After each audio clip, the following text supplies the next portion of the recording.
doon sa inyong product, pipili po kayo ng type ng product or service pala, pipili po kayo ng type ng layout na kakailanganin po ninyo.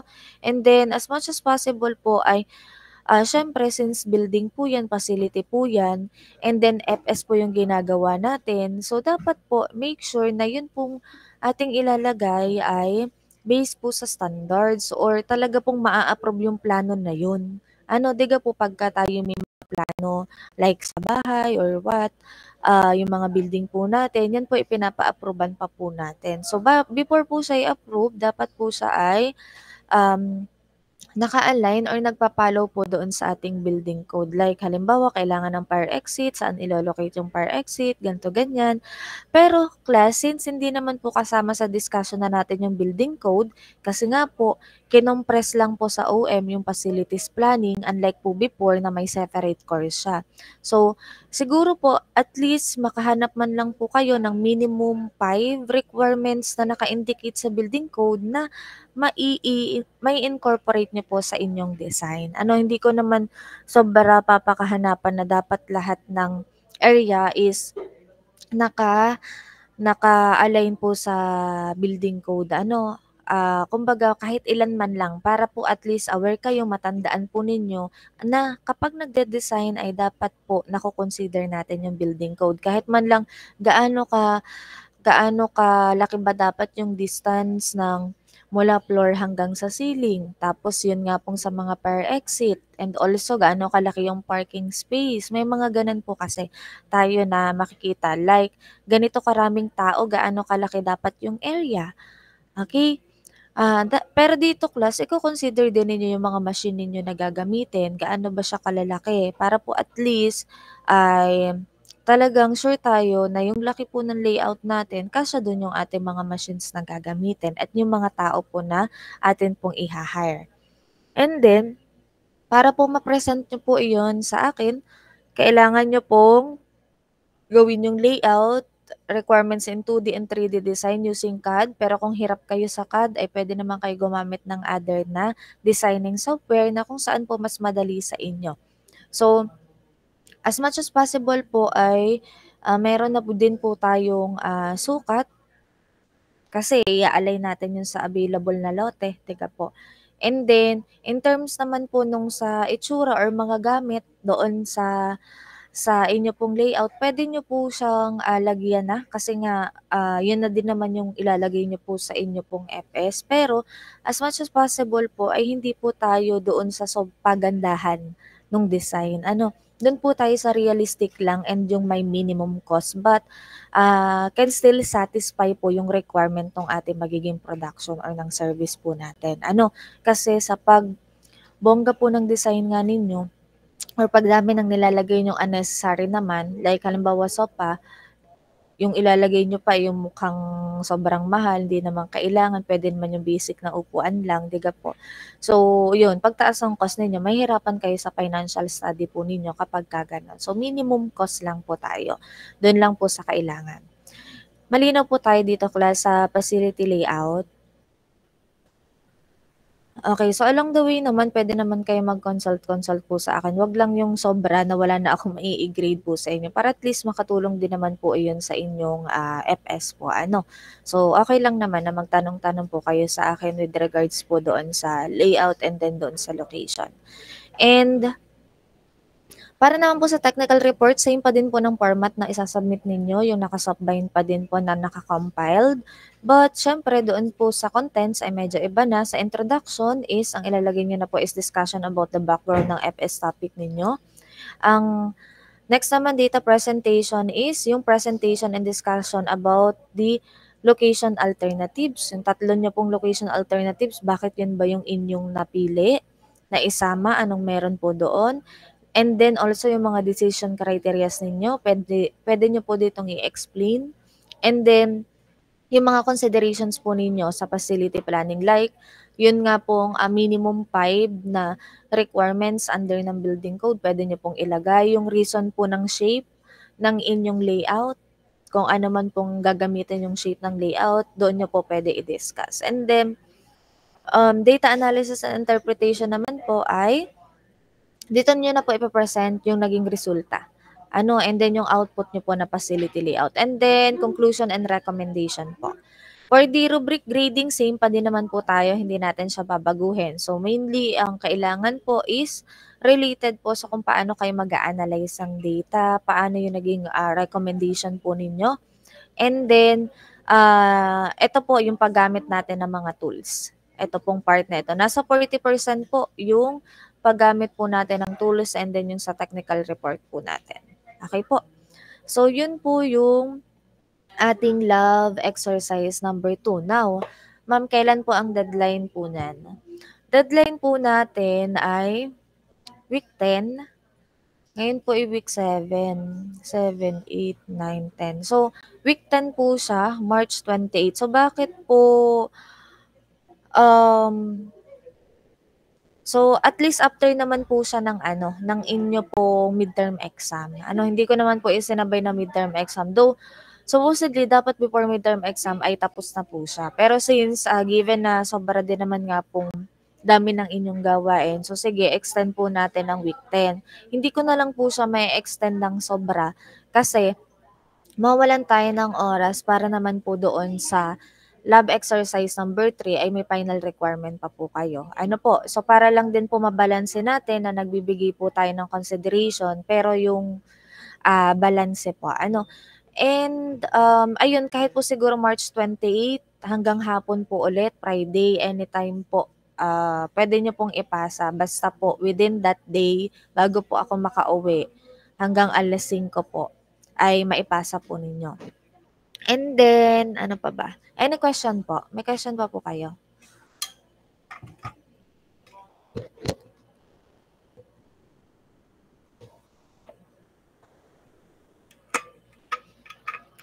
May tanong pa po? Wala na, okay naman po. Please type 1 kung okay na po tayo. Kung wala na pong tanong.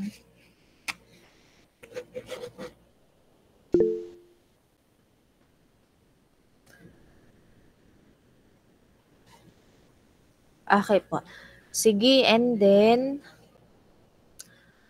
with regards naman po sa inyong, sa atin po palang magiging group discussion, so ang atin na lang pong gagawin today ay yung atin pong design ng product and services and also yung sa location strategy. For the layout strategy po, siguro po since hindi din naman namin natapos kahapon at medyo mahaba nga po yung tatlo, nagkaroon po ng suggestion yung O2 na kung po pwede daw isang gawin na lang para malimit yung number of items na dinidiscuss during group discussion since medyo loaded na nga din po ay why not daw na initially i-Google form na lang daw muna.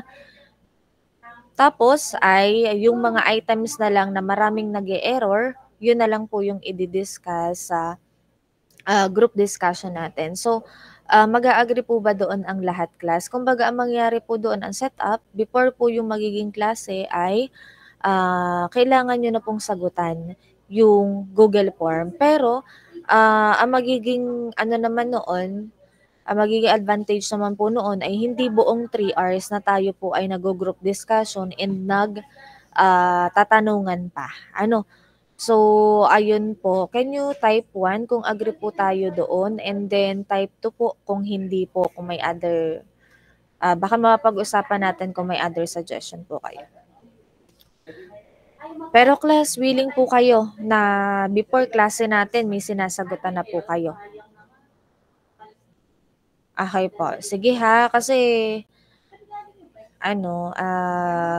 hindi po pwede during class natin yun kasi kailangan ko pa po i-assess yung mga items. So medyo on my part po ay medyo matrabaho din siya kasi gagawan ko pa po siya ng Google form. Pero at least ay okay din naman sa akin yung mga suggestions po. Kasi kaya din naman sila nakapag-suggest ay, yun nga, tinanong ko din naman yung buong section kung ano pa ba yung nakikita nila na for improvements na pwede natin i-adjust po. Ako naman po i-open doon. Sige, so i-try natin yon siguro sa susunod para po doon sa facilities planning natin sa week 8 before week 8 po ay magpapasagot po ako, and then sa week 8 po, yun na lang po yung i-discuss po natin. Yung sa facilities planning na mga items na hindi nyo po fully na gegets po. Ano? Sige. Sa concept parts lang naman po yan. Sige po, start na po tayo. Can you type pa dayon kung ready na po kayo para sa ating group discussion?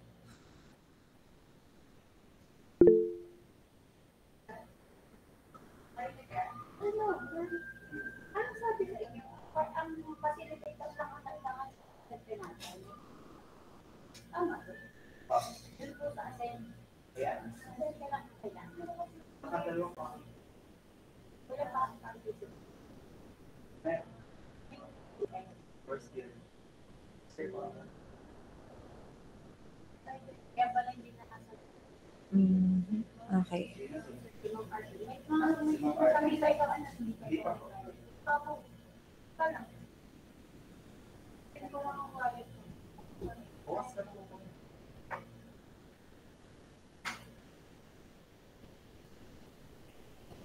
Okay po, kita nyo na po yung screen ko, class. May kisagot na lang po ako either sa in-call message or open mic po tayo para po madinig or mabasa ko kasi ang phone po yung gamit ko, hindi ko po kita yung mga reactions po ninyo. Okay na po Yes tayo? po. Okay, sige.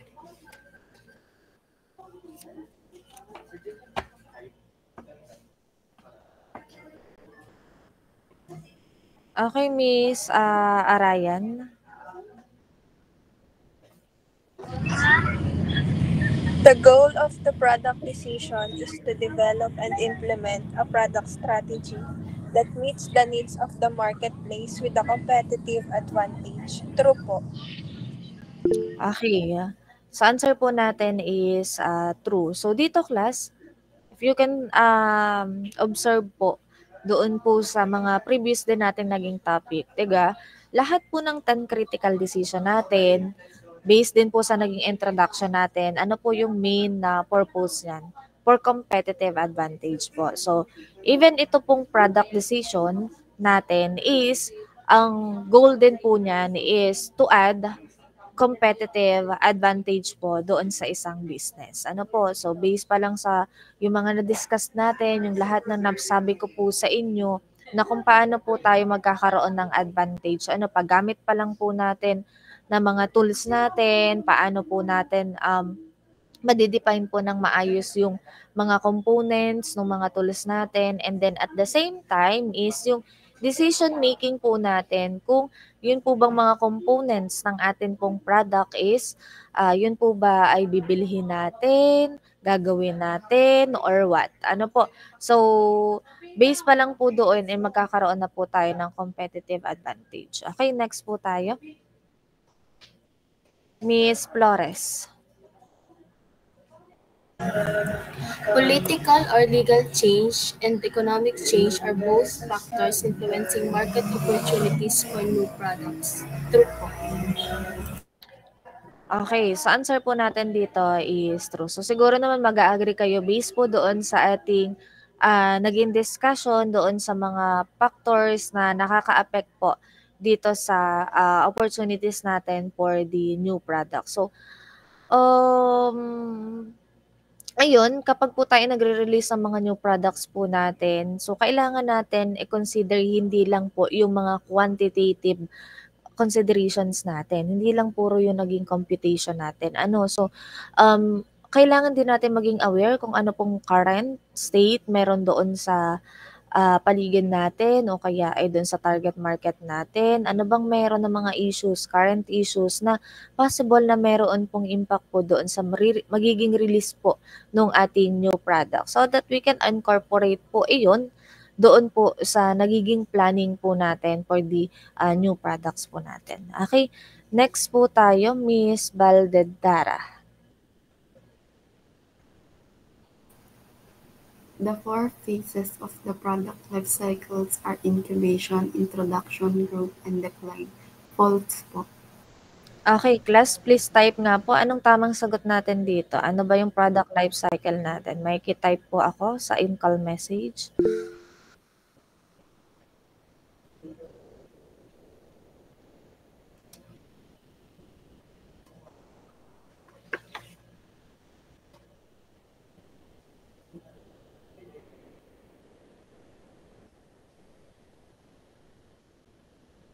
Okay, so we have introduction, growth, maturity, and decline. So wala na ako makikitang magkakamali sa mga ganang tanong sa exam po ha. Pasuyo na.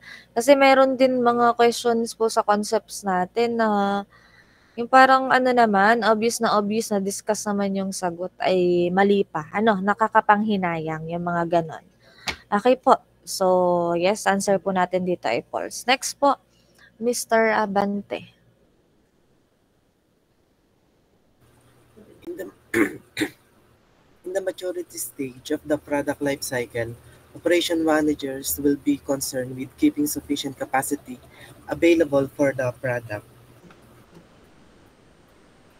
True po. Kayo, class, anong answer niyo dito?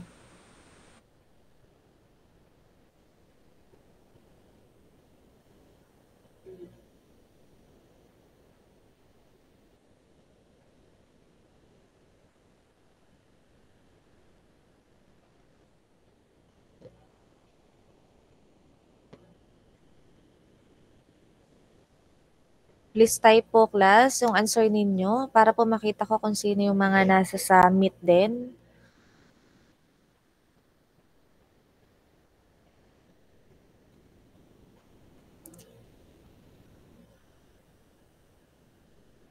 Okay po.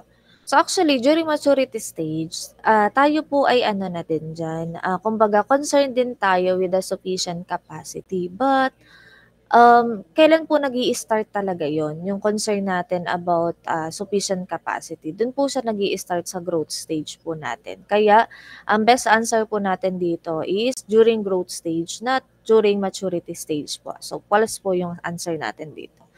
Next po tayo, Mr. Marasigan. Class, raise hand na lang po ha if ever may mga questions po kayo. Virtual reality technology can improve design less expensively than the use of physical model or prototypes. True po, ma'am. Okay po. So, answer po natin dito is true. So, less expensive po yung pag-incorporate po natin ng technology. Though, class, actually, yung paggamit po natin ng mga prototypes natin or pag-create po natin ng prototypes natin is considered po siya na less cost na. Ano kasi, when we say po na prototypes, it means na hindi pa yan yung full na capacity or yung kumbaga, yung ginagawa po natin ng mga prototypes ay hindi pa siya yung mismong pangmatagalan, hindi pa yan yung full na specifications na kailangan natin. But kaya dun medyo nakakamura pa rin tayo doon in terms sa mga materials na ginagamit natin. But yung virtual reality technology po natin is mas makakamura pa po tayo doon.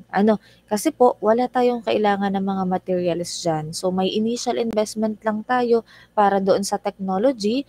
Pero ayun, kada po design na ginagawa po natin ay less na po yung nagiging expenses po natin doon. Okay? So next po tayo, Mr. Masupil.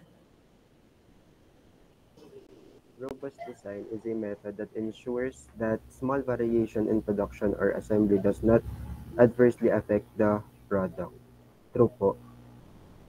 Okay kayo, class. Anong answer nyo?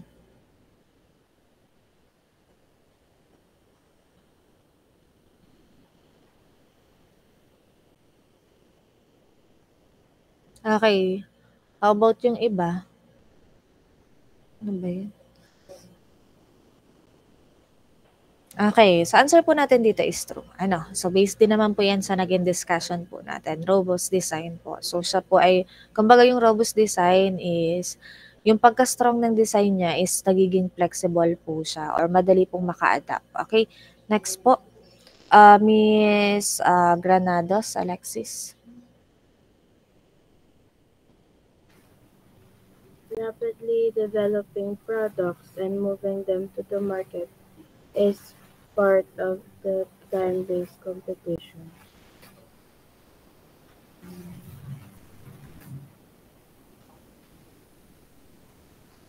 True po. Okay, kayo class, anong answer nyo?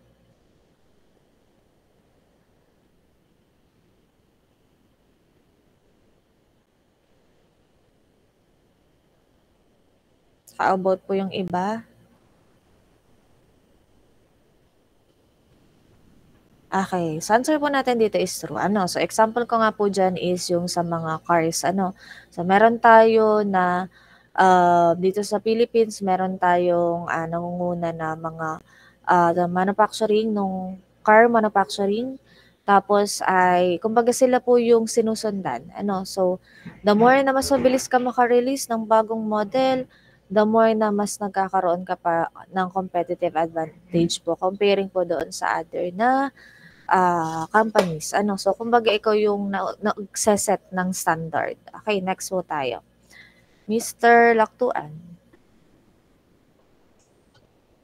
The make or buy decision distinguishes between what an organization chooses to produce and what it chooses to purchase from suppliers. True po. Okay, so answer po natin dito is true. So, ayun, tanda pa po, anong ginagamit natin na tool for the make or buy decision natin? Please type your answer.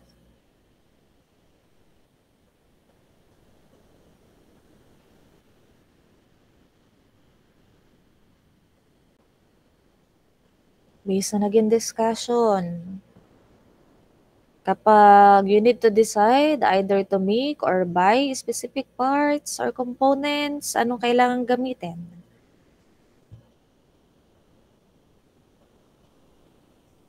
Sa computation part, ano lang ba naging computation natin dito sa part na ito ng module?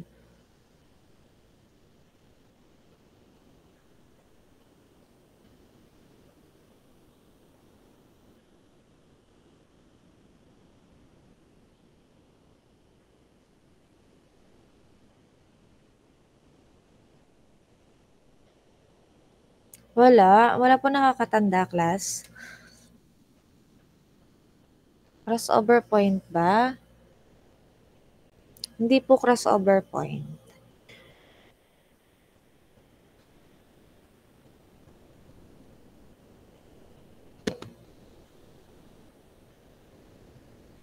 Hindi din po product by value analysis. Ang product by value analysis ay yung contribution per cost unit natin.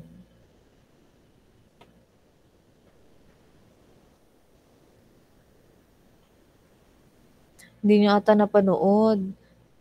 Decision tree po. Yung decision tree, doon natin, sabi ko sa inyo, ginagamit natin yun for make or buy decision or do nothing.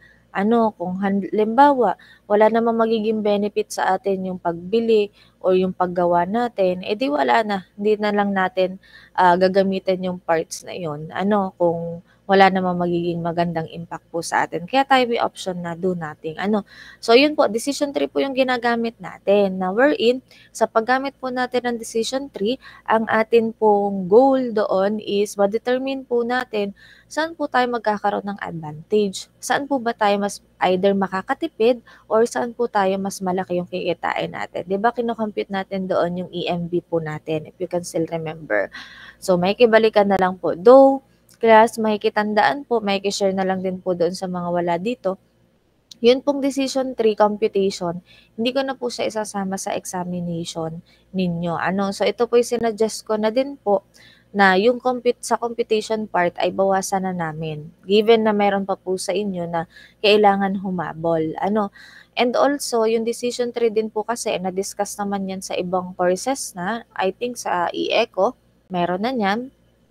So, kaya sabi ko is para magiging redundant na, no need na i-evaluate ko sa inyo. At least, na-introduce ko lang ulit sa inyo, na ipaliwanag ko sa inyo kung saan po siya dapat gamitin. So, tatandaan nyo pa rin kung saan siya gagamitin and ano po yung purpose ng decision tree kahit po siya ay hindi kasama sa computation part. And also, same with assembly line computation natin.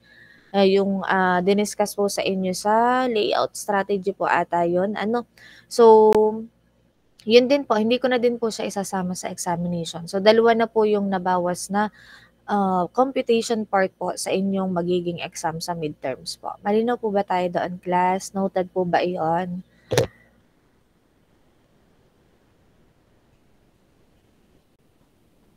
Okay po, next po tayo. Sige, Miss Dorado.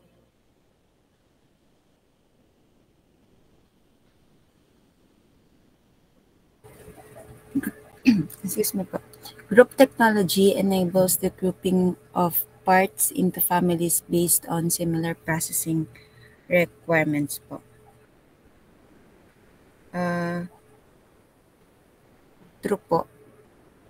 Okay, so answer po natin dito is true. So, 'di ba, group technology, pinagsasama-sama lang natin yung halos magkakatulad po na parts. So, para din po mas maging efficient tayo sa proseso, mas mabilis po yung proseso natin. Kasi madali na nating ma-identify po yung mga parts na based on its purpose po and use.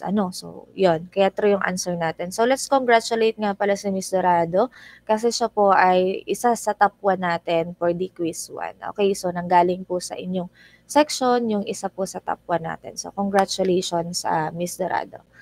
Okay po. Ayun, so hopefully ay sundan ng iba pang mga kaklase si Ms. Dorado and then masustain sa mga susunod na examination. Okay po, next po tayo. Miss Cantos.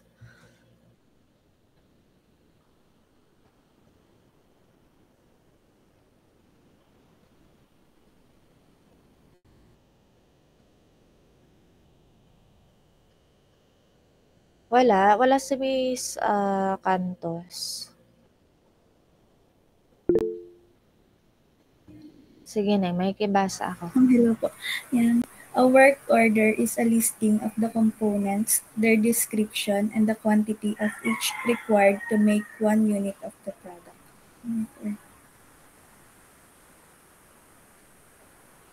True po. Okay, kayo class, anong answer niyo dito? Ano ba yung tool na ginagamit natin para makita natin yung components, description, and then yung quantity ng kada components para mabuo yung isang product? Saan natin yun makikita? Okay, yes po. So, false po yung answer natin dito. Nandoon po siya sa bill of materials. Okay, so if ever class na hindi nyo nasasagot pa yung ganitong tanong, it means na kailangan balikan natin yung mga definitions. Kasi more on ganun lang naman, yun lang naman ang basihan po natin din sa mga examination, sa concept parts ng definition. Let's familiarize po yung mga sarili natin dun sa mga definitions natin. Para po at least ay, kumbaga class, again, hindi naman kailangan na memorize nyo po. Ang kailangan po is nauunawaan natin kasi mahirap po yung memorize lang tapos hindi natin naiintindihan kasi pagdating ng exam at hindi mismong definition yung nakalagay, hindi din natin masasagutan kung memorize lang natin. So, palagi po tayong pag nag-aaral is more on uunawain kasi hindi naman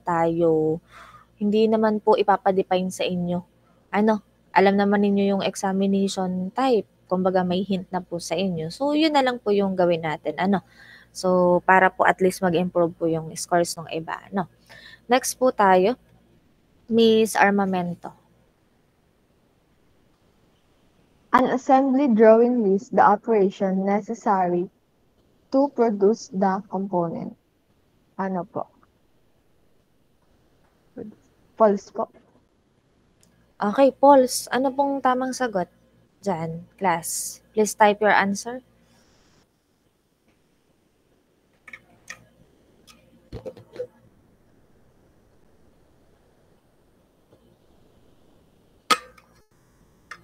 Okay po. So, yes, correct.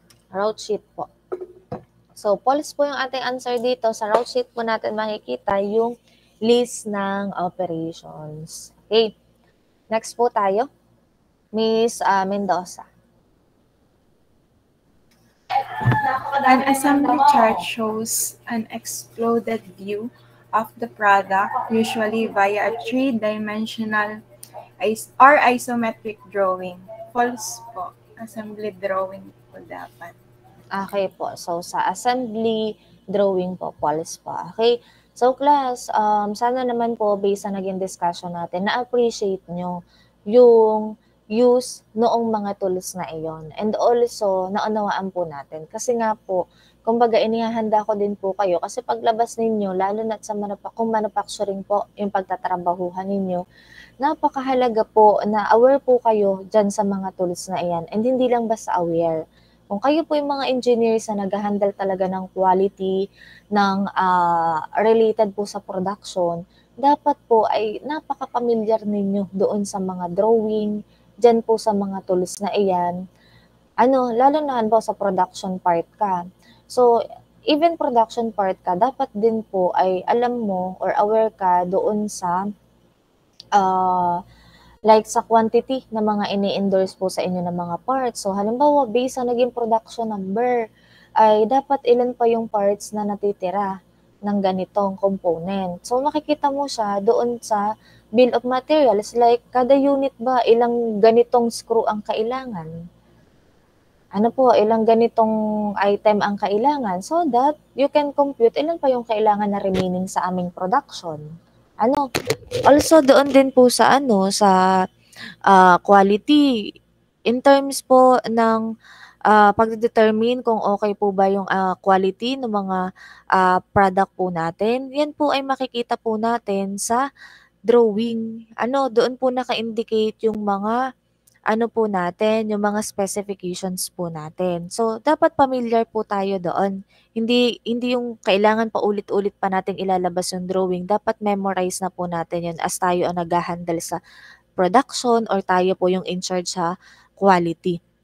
Siyempre hindi naman lahat ng oras ay kabisado natin, pero at least yung sa mga points man lang po na palaging yun na lang yung nagkaka-error ay dapat tayo po ay pamilyar para po 'pag tayo tinanong ng mga boss natin ay hindi tayo oo.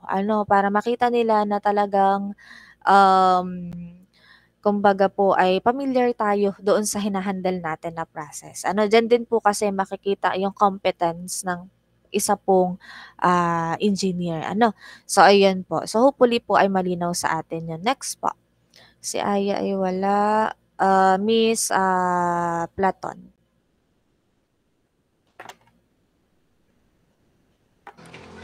The customers may participate in the design of and in the delivery of services.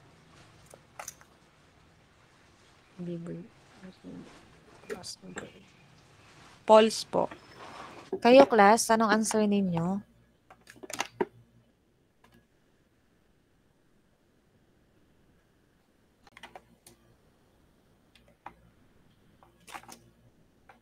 Okay, so answer po natin dito ay true. So bakit po siya true? So mahalaga po na mayroon pong say or participation po ang customer natin kapag tayo po ay nagde-design ng products or ng service po natin. So bakit po? Para po, since sila po yung gagamit, ang atin pong goal is masatisfy po si customer. So, dapat po ay sila po ay merong participation. Paano sila magpa-participate? Like po sa mga design and development ng inyong mga senior na topic po sa capstone. So, paano nagpa-participate doon si customer? So, meron po silang tinatawag na voice of customers wherein yun pong target beneficiary po nila, kinukuha po nila yung mga preference po or like yung mga requirements po para at least kung ano po yung gusto din ni beneficiary and then as much as possible kung kaya naman po siyang i-convert into technical ay yun po yung susundin din. Pero hindi po solely or buong kay customer requirements lang ang sinusunod ha. Kasi syempre ibabangga natin siya sa technical kung kaya nga po siyang sundin. So dapat may other standards din po tayo na ginagamit. Pero mahalagang bagay po na may participation po si customer. Katulad din po sa inyong FS. So 'di ba meron po kayong mga products, even services. So, 'di ba po, part din po dapat ng inyo pong magiging survey questionnaire is yung pagde-determine po ng mga preference nila. Like halimbawa, yung sa mga sa variety ng ipoproduce po ninyo sa mga flavor or sa mga other services na gusto pa po nila na ma-experience doon po sa ino-offer po ninyo, pwede nyo po siyang isama. Para at least yung voice po nila, yun yung nakukuha ninyo. Hindi yung kayo lang mismo yung magde-decide tapos ay hindi naman nila gusto ng customer nyo, edi wala din. Malilimit lang din po yung number ng customers ninyo. Especially doon sa mga po, dapat nagkaroon na agad kayo ng tasting doon sa mga target markets po ninyo, kahit ilan man lang na sampling para at least halimbawa may comments sila na for improvement, makuha nyo po iyon at as much as possible before po yung mass production ninyo ay naia-adjust na po ninyo yung inyo pong product. Okay? So, yun po yung importance ng customer participation po sa designing of our products po. Okay? So, hopefully, magawa po ninyo, dyan, lalo na po sa FS po ninyo, para at least ay, ano po tayo, kumbaga, may pride po, na confident po tayo na itong product namin talagang napatest namin, ginawa namin yung gusto ng customer. So, in-adjust namin and then okay talaga ito. May ilaban niyo po talaga sa defense ninyo. Okay po, next po tayo. Mr. Villanueva. In which stage of the product life cycle should product strategy focus on process modification? A. Introduction, B. Growth, C. Maturity, D. Decline. Ano po? A. Okay po. Kayo, class, anong answer nyo dito?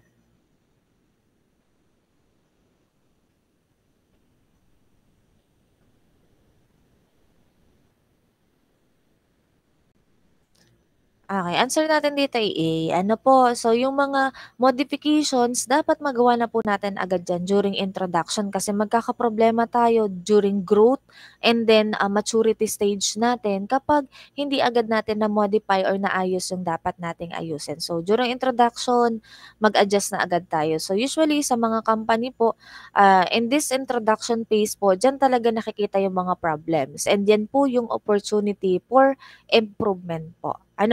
Okay? So, we have here next po, Miss Ilagan. Which of the following would likely cause a change in market opportunities based upon levels of income and wealth? A. Economic change. B. Sociological and demographic change. C. Technical change. D. Political change. A po. Okay po. So, based na sa tanong naman, so pwede na tayo mag-elimination method dito. Ang best answer po natin is economic change. Since ang pinag-uusapan natin dito is market opportunities based on income and wealth. So, saan lang ba siya pinaka-related? Sa economic change po. Okay? Next po tayo. Sige, skip na natin to. We have here Miss Medel. When should product strategy focus on forecasting capacity requirements? A. At the introduction stage of the product life cycle. B. At the growth stage of the product life cycle. C. At the maturity stage of the product life cycle. D. At the decline stage of the product life cycle. A po. Okay po. Kayo, class, ano pong answer ninyo?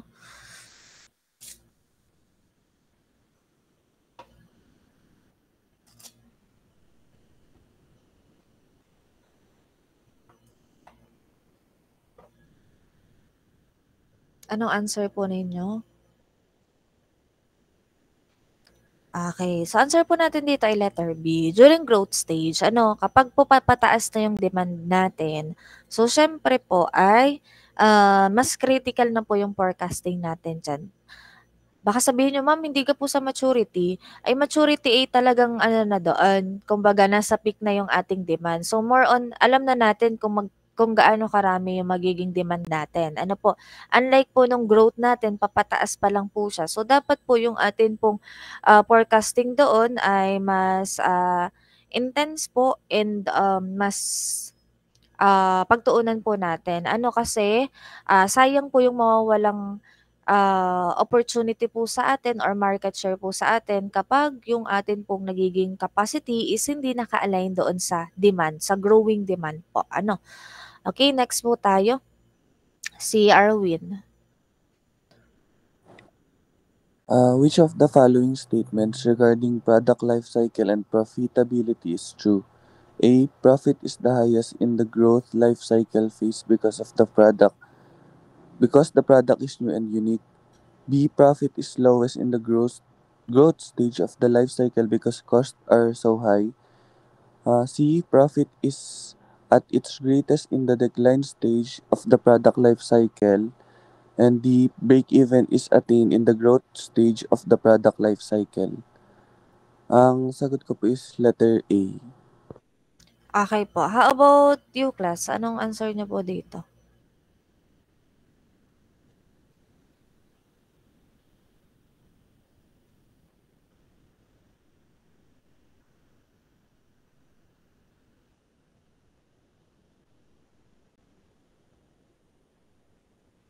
How about yung iba?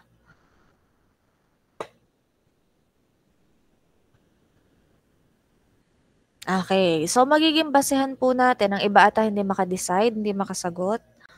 Yung magiging basehan po natin dito ay yung atin pong illustration kung saan pinakita ko po sa inyo, makikibalikan na lang. Pinakita ko po sa inyo kung doon po sa life cycle po natin ay ano po ba yung movement ng ating cost and nung atin pong revenue. So doon po makikita natin saan din pinakamataas yung profit natin. So if you will check, ang best answer po natin is kapag nandoon po tayo sa maturity papuntang declining stage. Kaya ang answer po natin ay letter C po. Though sa letter A natin, increasing din po ang profit natin dyan, pero kumbaga since galing pa lang tayo doon sa introduction, medyo malaki pa yung binabawi natin sa cost. Kaya hindi pa ganun kalaki yung profit po natin during this stage po. Are we clear, class? Naintindihan po? Please type profit kung tayo po ay malinaw pa hanggang sa dito po sa item na to. And then raise hand na lang po if may question po kayo. Okay. Next po.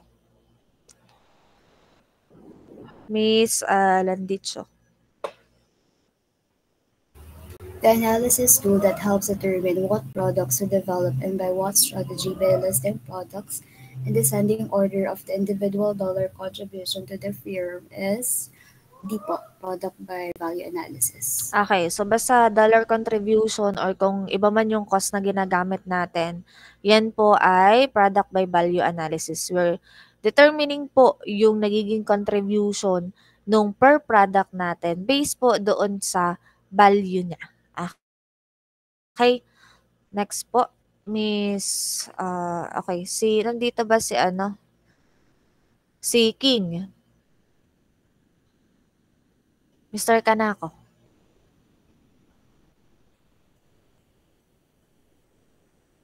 Wala. Okay, si Mr. Aquino.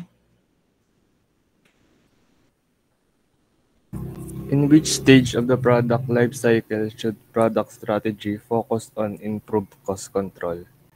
A. Introduction. B. Growth. C. Maturity. D. Decline. Letter C po, maturity. Okay po. So, answer po natin dito ay letter C. So, since medyo mataas na nga po yung demand dito, mataas din yung capacity natin. So, more on kailangan na din po natin ng cost control dito kasi alam natin na yung susunod po nating stage is declining stage na. Pababa na po yung ating magiging demand. So, dapat meron na tayong control or hanggat maaari pinaplano na natin yung paglilimit natin. Like limit nung ating mga overtime, limit nung ating mga related sa manpower, and then sa mga raw materials po natin and sa inventory natin. Okay, next po tayo. Miss Gupit, si John Lien, nandito na ba? Hello. Ano yan? Hello po. Audible po ba ako? Yes. Which of the following represent an opportunity for generating a new product?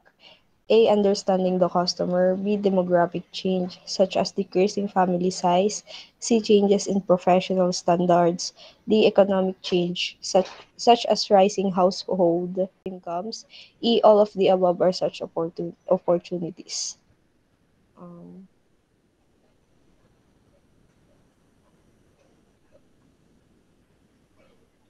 D po, economic change such as rising household incomes. Okay po. So kayo class, ano pong answer nyo dito?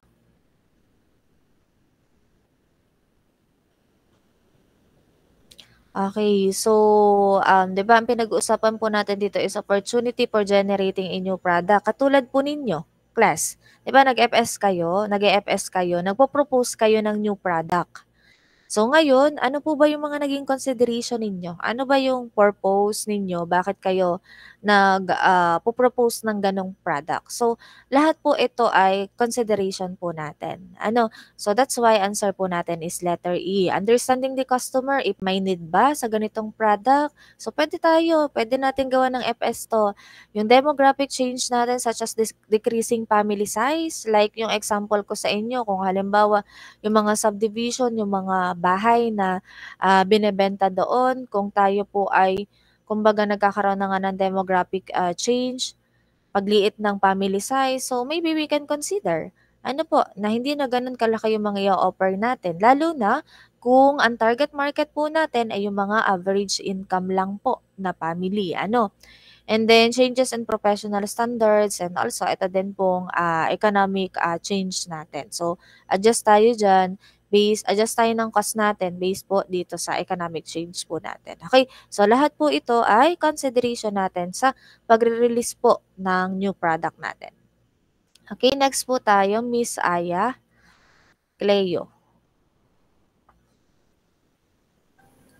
An engineering drawing shows the A dimensions, tolerances, materials, and finishes of a component. B dimensions, tolerance, cost, and sales or use volume of a component. C materials, finishes, machining operations, and dimensions of a component. D cost, materials, tolerance, and lead time for a component.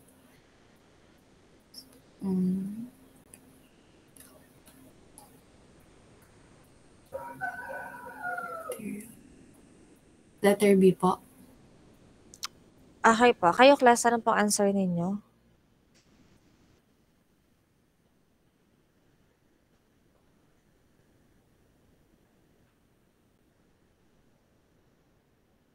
Okay po. So answer po natin is letter A po. Okay? So sa engineering drawing natin, based nga po doon kanina sa true or false natin. Engineering drawing or assembly drawing po iyon.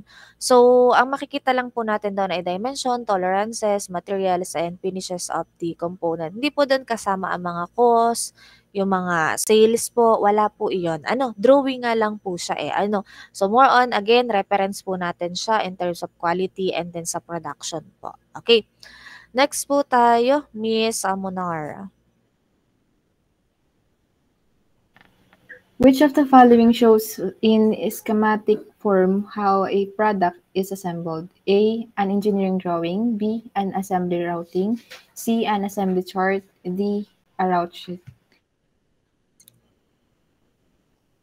May mga keywords na tayo dyan sa tanong. Assembled, schematic.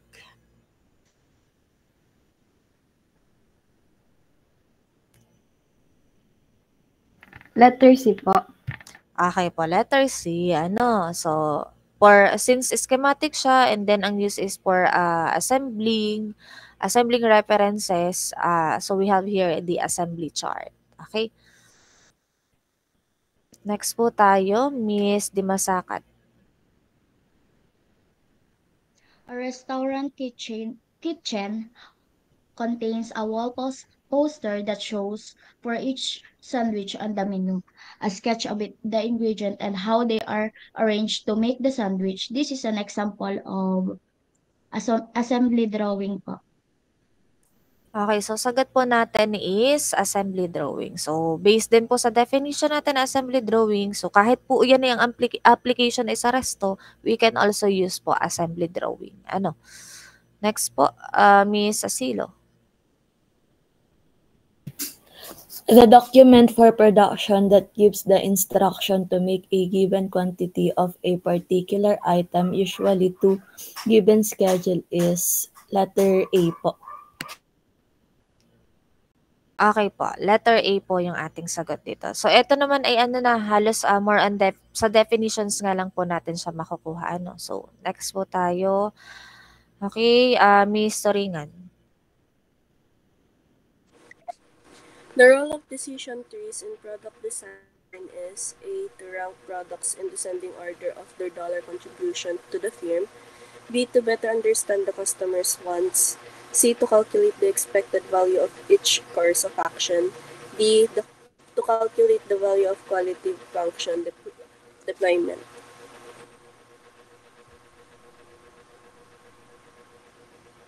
A po. Kayo, class, ano pong answer nyo dito?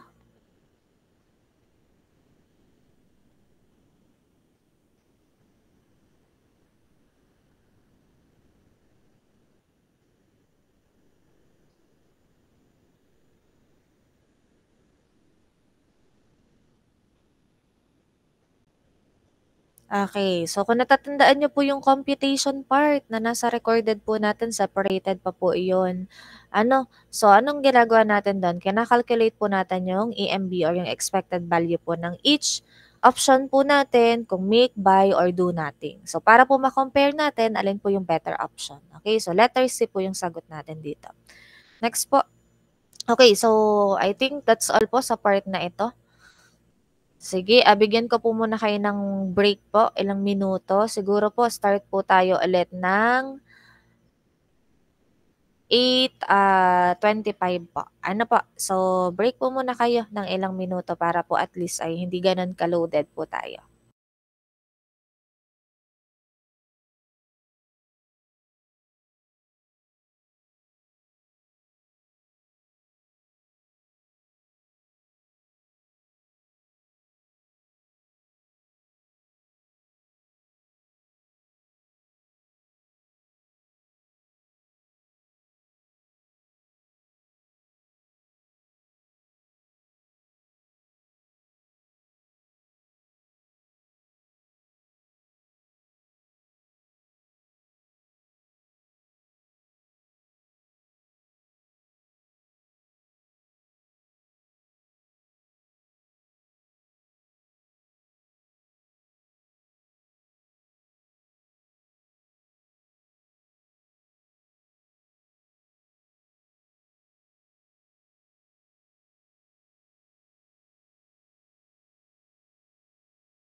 Okay, class. So, balik na po ulit tayo para po at least ay makaraos tayo dun sa ating gawain po. Ano?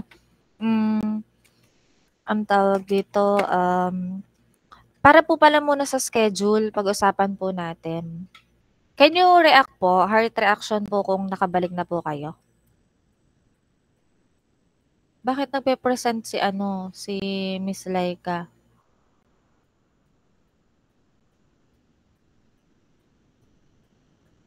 Okay. Okay po. So, ayun. So, with regards po sa schedule ninyo, diga po bukas ay tayo face to face. Kaso po, meron nga pong event dito. Yung sa WED po. So, ngayon, ang sabi po, required daw po ang mga students na may klase ng face to face na umattend po doon, base po doon sa oras natin. So, yun po ay 7 to 10 kayo dapat naka-attend. Doon nga sa gym, no? Sa FDC.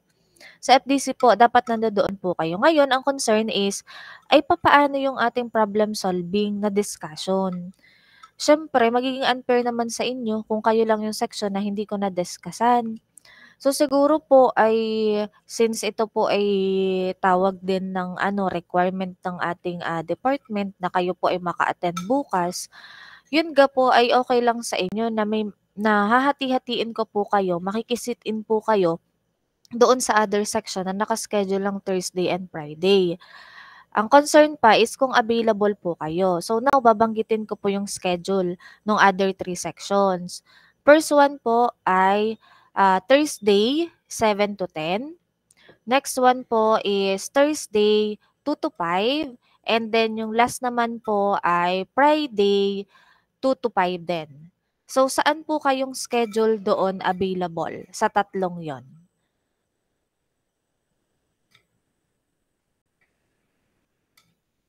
Anyone po na makakapag-confirm kasi parang nag-left si Miss Medel, baka na-disconnect lang. May check ako ng schedule. Saan po kayo pwede doon? Isang schedule lang ba? Baka pasagot naman po ako ngayon para mapag-usapan po natin. Ma'am, pwede po kami sa Thursday 7 to 10 po. How about yung other schedule pa? Thursday 2 to 5 and then Friday 2 to 5. Free po kami buong Thursday po. Okay. Friday?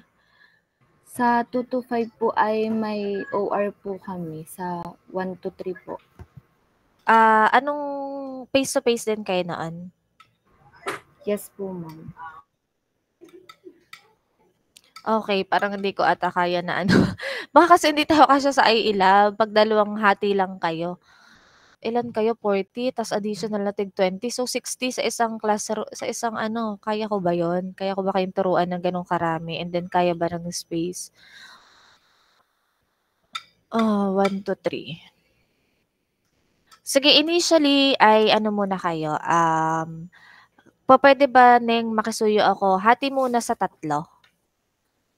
So merong i-schedule tayo doon sa 7 to 10, 2 to 5, and then yung 2 to 5 din ng Friday. And then pag-iisipan ko na lang and then discuss ko din kay Sir Mark yung about sa 2 to 5 ng Friday if kaya doon. Pag hindi naman, i-distribute ko pa din either 7 to 10 or 2 to 5 ng Thursday, yung mga pang Friday kung hindi kaya ituloy yun. Pasuyo na lang muna ako na mahati kayo sa 3. And then, makikisit in na lang po doon sa ibang section. I think kailangan din naman talaga ninyo yun pong sa problem solving. Kasi yung more on ang feedback ko pong nare-receive is medyo hirap po at lito pa sa problem solving. Okay, so settled na po tayo doon. My next question po, will it be okay po ba na mag-provide po ulit tayo ng parang katulad na reviewer ng problem solving nung nakaraan para po dito sa inyong midterm coverage? Okay lang po ba? Please type 1 kung yes po and then please type 2 kung hindi po.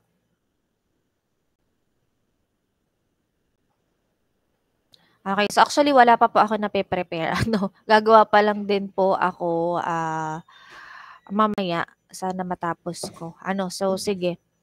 Okay po. And then, siguro po ang ipoprovide ko na din sa inyo is yung may grid na for the computation para hindi na yung guguhit-guhit pa po kayo kasi takaw din yun sa oras sa review po natin. So, gano'n na lang po siguro yung aking ipo-provide. So, actually yung facilities planning naman na computation, wala na siyang ihihirap or idadali. Ano, kasi yung proseso lang po talaga ang kailangan po natin na masunod. Hindi naman mababago yung proseso kahit pa po iba't ibang given yung ibigay sa inyo, yun at yun pa din. Yung level ng difficulty, wala akong mababago doon. Ano, same pa din po yun. Kasi, ayun nga, procedural naman siya. Hindi naman po katulad ng other problem solving na kailangan po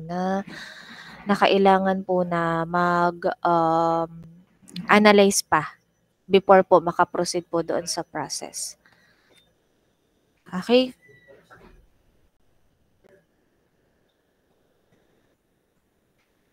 Sige po, let's continue na po. Ready na po kayo para sa susunod po na group discussion natin, location strategy.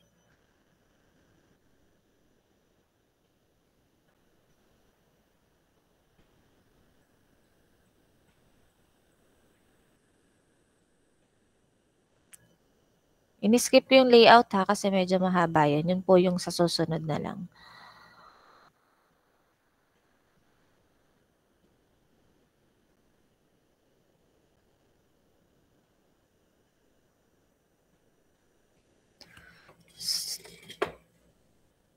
Location.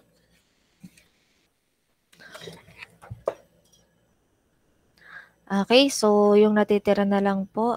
Next po tayo. Kay Miss Lagmao na. Miss Lagmao, napasagot ba kita kanina? Hindi pa. Hindi pa po. Okay po. Sige, start tayo dito. Generally, the objective of the location decision is to maximize the firm's profit. True po. Okay, so actually ang sagot po dito ay false. Pero ito po ay pina-skip ko din po doon sa other section. Sabi ko ay baka may something na ano lang need to check po doon sa question.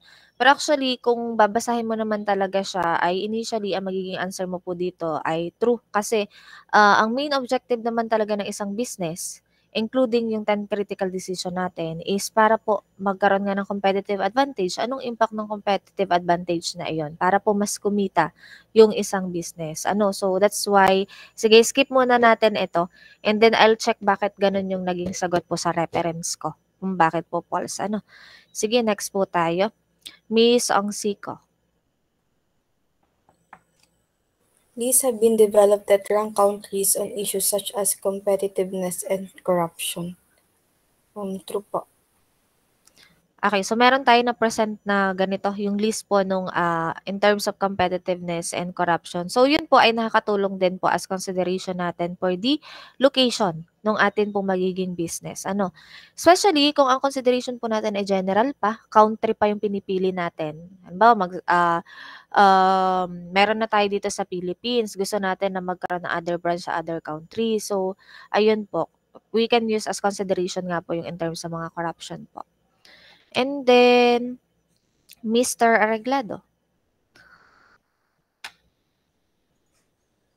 When innovation replaces cost as firms focus for location decisions, the presence of other state-of-the-art firms is a plus, not a negative, for the firm's competitiveness.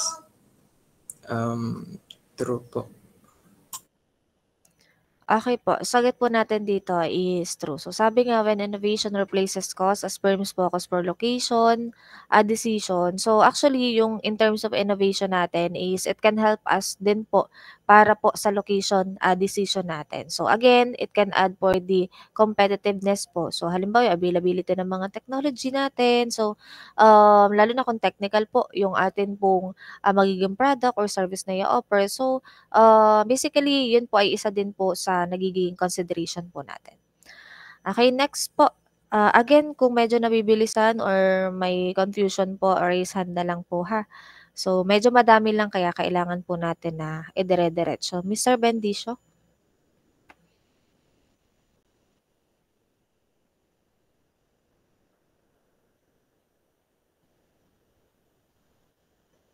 Okay, so true po. Dito po sa ating location strategy ay ginagamit natin yung productivity. Then sa pagko-consider kung alin yung better location. But hindi po yung specific na productivity value yung ginagamit natin. Using productivity value, we're computing po for the labor cost per unit natin. And that labor cost per unit, yun po yung nagiging reference natin sa decision making. So, the lesser po yung nagiging labor cost per unit natin is the better po yung location natin. Yun po yung reference natin sa decision. Okay po, malinaw tayo dito class. Yung mas maliit na labor cost per unit, yun po yung mas better option. Okay po tayo dito class. Malinaw po. May kisagot na lang po. Again, di ko po kita yung mga reaction kung may reaction dyan. Either sa in-call message na lang po. Okay po. Next po tayo, Mr. Bibas.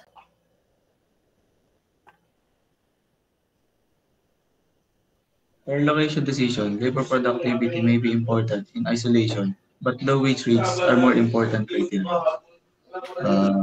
False po. Okay po. So, answer po natin dito is false po. So, class, dapat balance eh. Hindi lang po puro yung labor cost yung titingnan natin. Dapat, kaya nga po kinakompute natin yung labor cost per unit. Para we are considering both the labor cost and then the productivity value. Hindi po porket mas mababa yung pasahod dito sa isang lugar na ito ay mas okay na siya ang piliin na location. Papaano kung even na mas mababa nga po yung sahod doon, in terms of productivity, mabagal naman po sila. Kokonti naman yung kaya nila maging output. Lalo na in terms, halimbawa, yung mga behavior ng mga tao doon ay hindi okay. So it may affect po. So that's why, hindi po pwede na mas importante yung low wage natin kaysa productivity. Dapat po ay parehas natin i-consider. Kaya i-compute natin yung labor cost per unit po natin. Okay?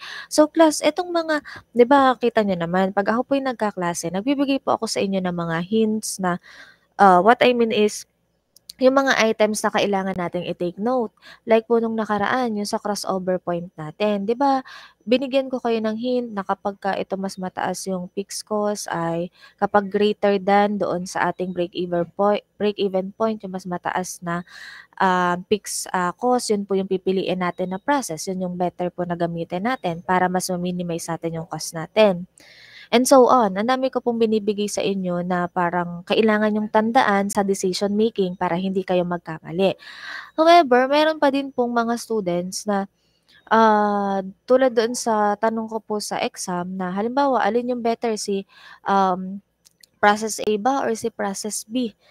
Considering na ang gagamitin po doon ay yung crossover point na topic po natin sa pagsasagot. So, ang dami pa rin pong mali doon. So, ako lang po ay nanghihinayang na maaaring itong mga student na ito is yung mga sinasabi ko po ay hindi isinusulat man lang or hindi po ikinukonsider during pag-aaral. Kaya po, mali sa mga item na yun na kung tutuusin ay ang laking pong potensyal, i-analyze mo lang based doon sa sinabi ng ma'am, 3 points na iyon. Diga po ay sayang. So what I mean class, sa mga ganitong discussion, please make sure na yung mga important details like consideration nga po pagpili ng better option ay maisulat po natin. Para po at least lesson learned na tayo. Sa susunod na exam, maitama na po natin yon. Kasi binanggit naman talaga sa inyo yun ng instructor. Malinaw po tayo doon class. Okay, so sana po ay nagno-notes po lahat. Kasi mahirapan kayo pagdating ng 4th year kapag hindi nyo man lang naisulat po ngayon. Okay, next po. Gonzales. Unfavorable exchange rate can offset other savings in a location decision. True po. Okay, so yes po, true po. So yan naman ay na-discuss na po. So, exchange rate natin, one of the consideration po natin sa location decision. Next po natin, Mr. Nuevo.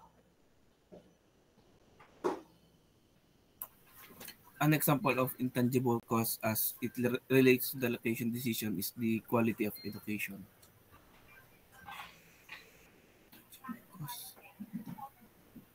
False po. Okay po. So, answer po natin dito ay true. So, bakit po true yung answer natin? Harold, makiki-up na ako ng Okay, sige. Thank you. So, bakit po true yung answer natin dito? In terms of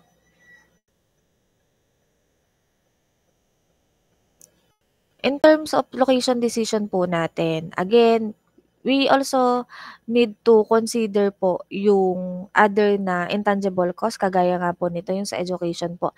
Ayun class, sa decision making po natin, 'di ba may itinuturo nga po ako sa inyo ng mga tools, may mga quantitative values tayo na nade-determine, yung mga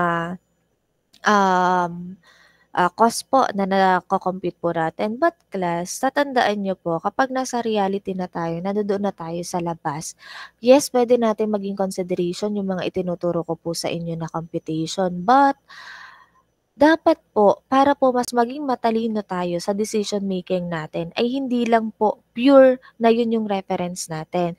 We should consider din po yung other na qualitative na factors po natin na present. Para po meron maiwasan natin na meron po tayo na neglect na factor doon sa decision making natin. So yun, katulad din po dito, like yung sa education natin, we can, even siya po ay qualitative na factor, kailangan din po natin ma-consider, lalo na, again, kung technical, yung ating pong product or service na ipo-provide or ipo-produce. So, kailangan natin na may with quality education po yung mga workers natin. Okay. So, next po ay Miss Garcia. In location decision, intangible costs are easier to measure than tangible costs.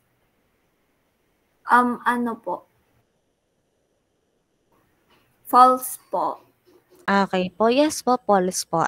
So tangible cost natin from the word tangible, edi mas madali po siya i-measure comparing po doon sa intangible cost po natin. Okay po. Next po tayo, Mr. Camilo.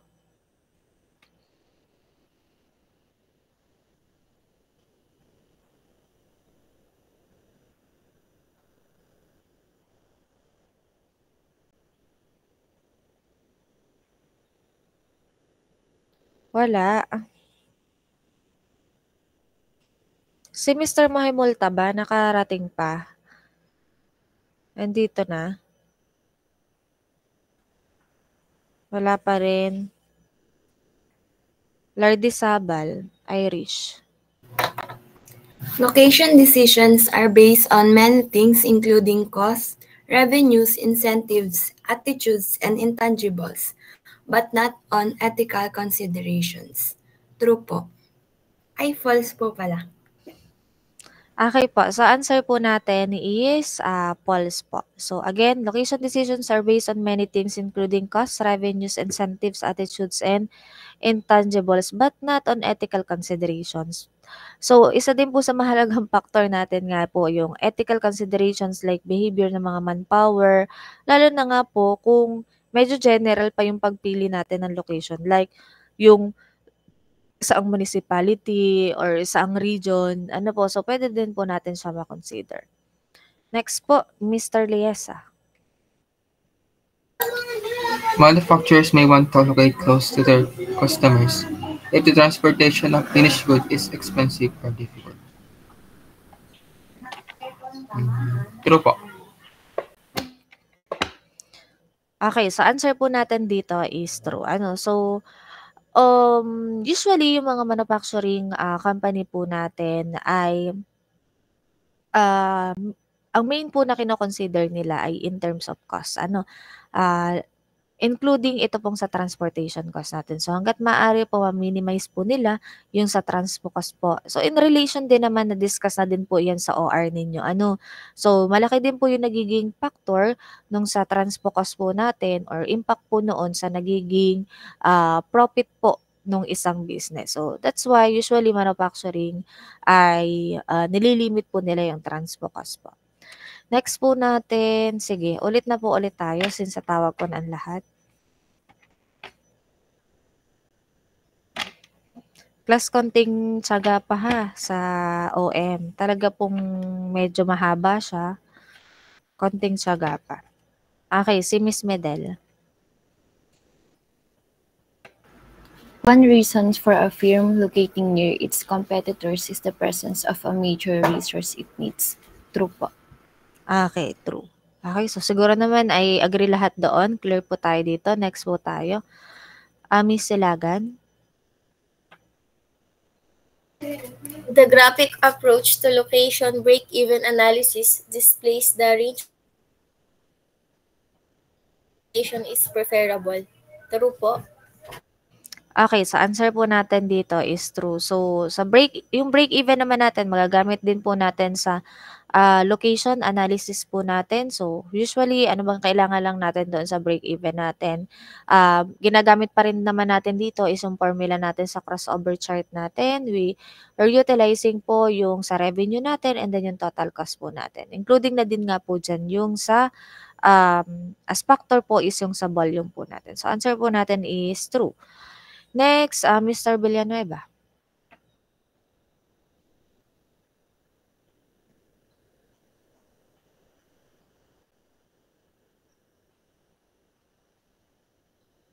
Wala. Wala si Ismael. Okay. Next po, Miss Platon. The factor rating method can consider both tangible and intangible costs. False po. Okay, kayo class, anong answer niyo po dito?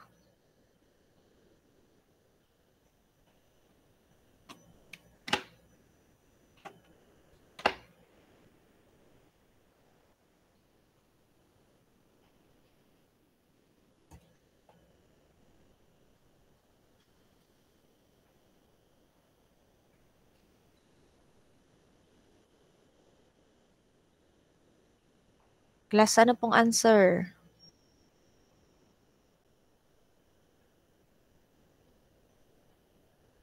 Okay, so answer po natin dito is true. So, yung binabanggit po dito is yung criterias natin na nagagamitin. So, sa criterias po natin na gagamitin, pwede po siya maging tangible and intangible cost. So, meron po tayong mga criterias na pwede natin convert into quantitative values to compare yung ating tatlong locations. And meron din naman po na intangible po or qualitative na criteria po. Okay? Ayan. And also, ayun nga po, aside po doon sa criteria natin na mayroon po tayo doon na mga qualitative, di ka po ikinocompute din naman po natin. Kaya nakakonvert po natin into quantitative. Okay? So, next po tayo, Miss Dorado.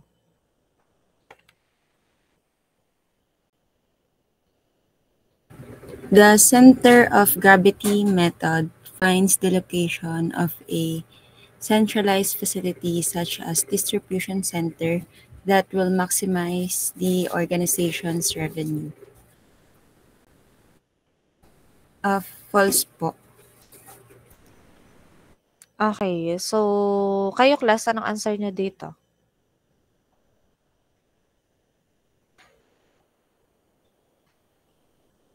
O kung false, ano bang dapat na sagot?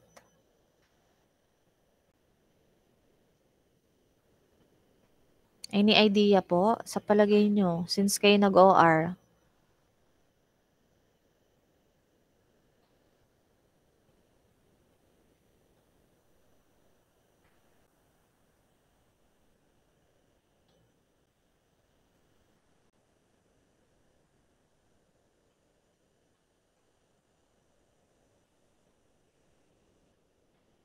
Maximize the organization's revenue or to minimize ang cost. Almost same lang naman po iyon. So actually, ang ating po answer dito, yes, correct naman. False po ito. Bakit siya false? So, kasi class, kapag related sa mga distribution center, though pwede naman natin gamitin ang center of gravity, kaya nga lang, minsan doon sa center of gravity natin, ang nagiging resulta natin ay halimbawa, tumatalon yung hindi mismong kalupaan ang papatakan, nasa dagat. Meron tayong mga ganong cases. So, in order to maximize yung ating revenue or to minimize ang cost, di ba meron tayo sa OR na method po, yung sa transpo natin. So, better po iyon ang gamitin natin kapag mga distribution center. So, that's why false po yung sagot natin dito. Okay. Next. So, ito po ay i-skip ko kasi nagko-contradict po ito. conflict po ito doon sa previous answer natin. So, I'll check po, baka may error lang po sa question. Okay, next po tayo. Miss Mendoza. Service firms choose locations based in part on the revenue potential of a site. True po. Okay, so yes po, true. So both naman, kahit naman po si manufacturing, so kung saan pa din sila may potential na may revenue. Pero sa service po kasi more on ang pinagtutuunan din nila or yung pinaka-priority nila sa pagpili po ng location ay yung proximity po nila sa market, 'di ba? Mahirap naman po mag-provide ng service kung ikaw ay malayo sa target market mo. Okay? So next po. Sige, skip ko na 'to, kay Starbucks naman 'to. Miss Cantos. Labor costs and labor availability often drive the location decision in the call center industry. False po. Okay Ay! po. Kayo, class, anong answer True. niyo? Ano? Ano na? True Ano pala. na? True pala. Ay, kayo, class, anong answer niyo?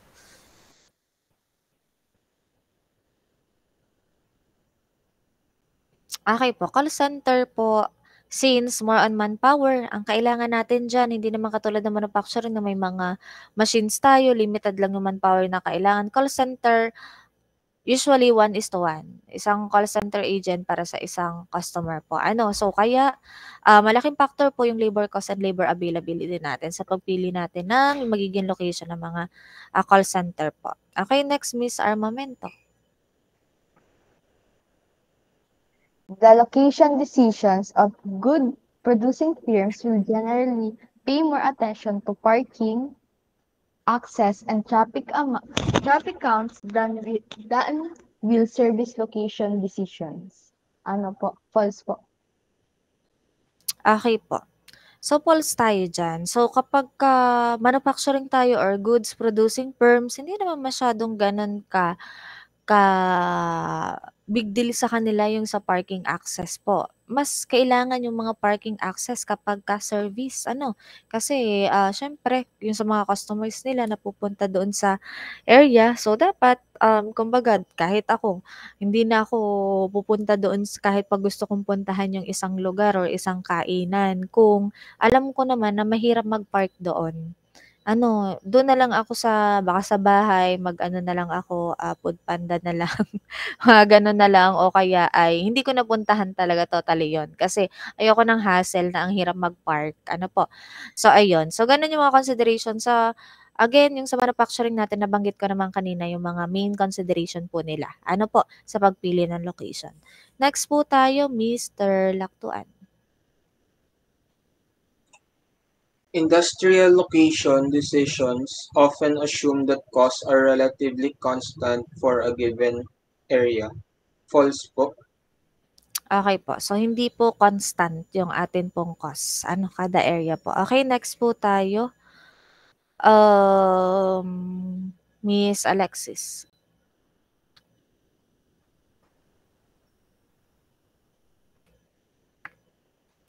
Industrial location analysis typically attempts to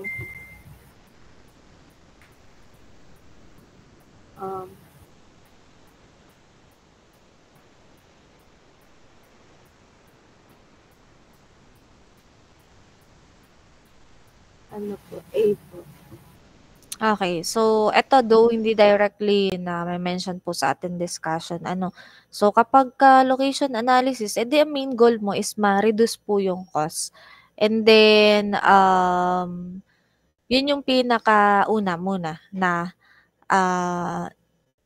goal po. Since ito nga po ay for industrial location din, more on kapag sa mga goods production, po. So, ayun, related sa manufacturing. So, letter A po tayo. Okay, next po, Mr. Masupil. Governmental attitudes toward issues such as private property, intellectual property, zoning, pollution, and employment stability may change over time. The term associated with this phenomenon is letter B po. Okay po, yung political risk po natin. Okay, next po tayo. Mr. Marasigan.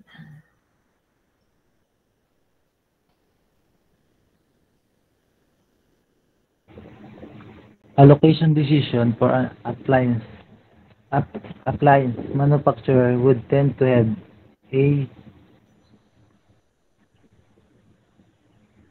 Manufacturer daw.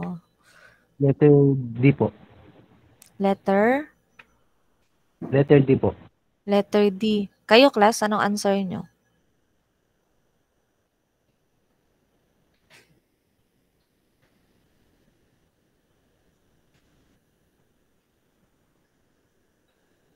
Best answer ha, kapag ganito, alin yung pinakakailangan mo i-consider?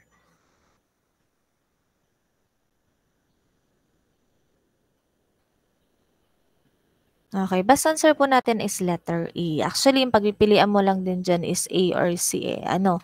Ang B kasi more on sa ano siya eh. Mas kailangan mo siya sa service. Okay? So, cost focus po tayo kapag mga manufacturing po. Okay, next po tayo. Mr. Abante.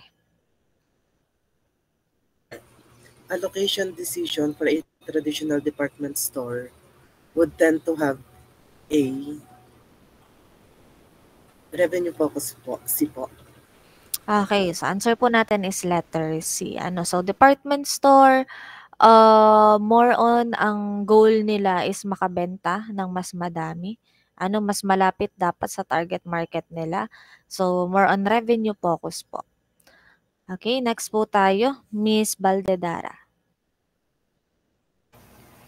Globalization of location decision is the result of all the following except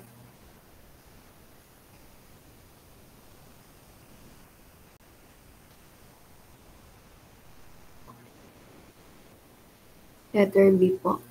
Letter ano ulit nang? Letter B po. Letter B. Okay, how about you, class? Anong answer nyo?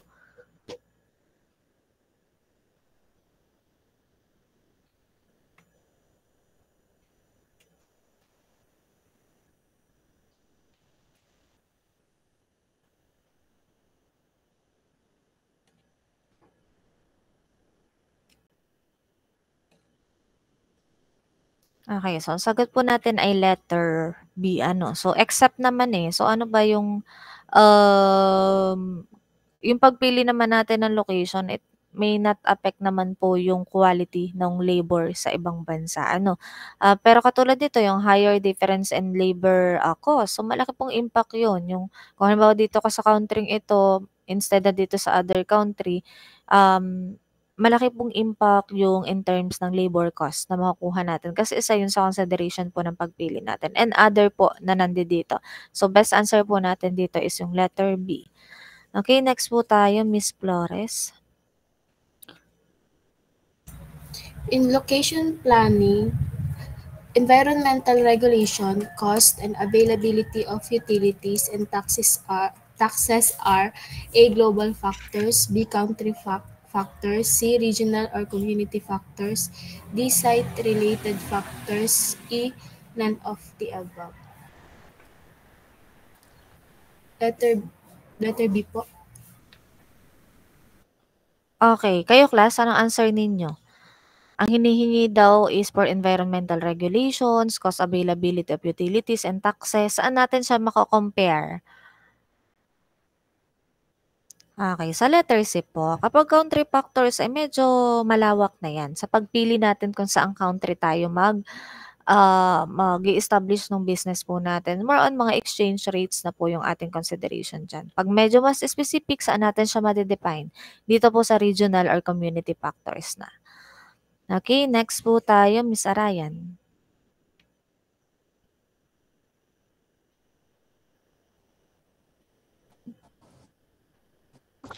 Here finds a location that has a significant advantage over alternative but rejects location, B, educational infrastructure,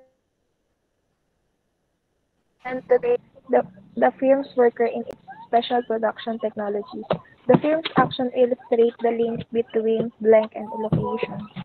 A, innovation, B, clustering, C, tax incentives, D, globalization,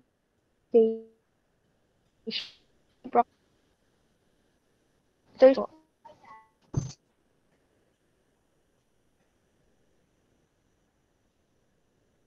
Ano yun, Neng?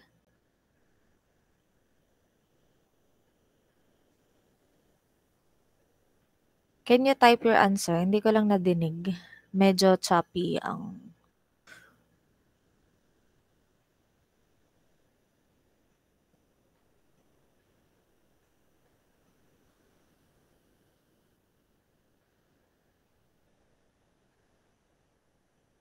Miss Arayan, may type ako ng answer mo?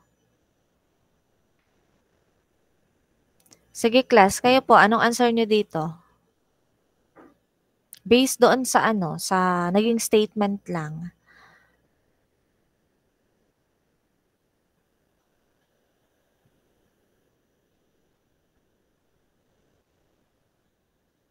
Anong best natin na sagot dyan?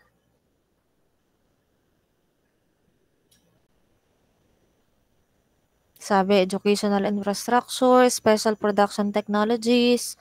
So, link ng ano, location and what? Alin ba yung pinaka malapit dyan, doon sa A to E natin, doon sa statement?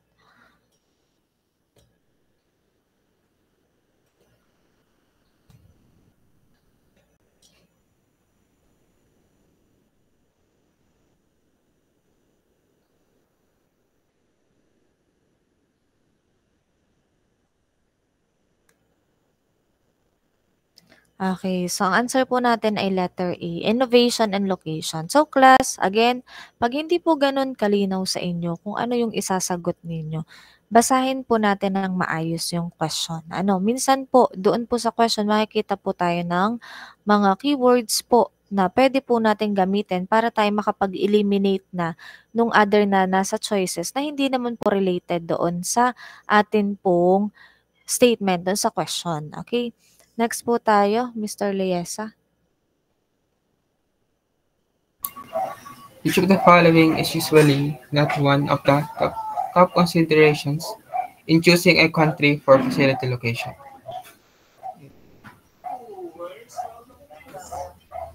Attitude of governmental units.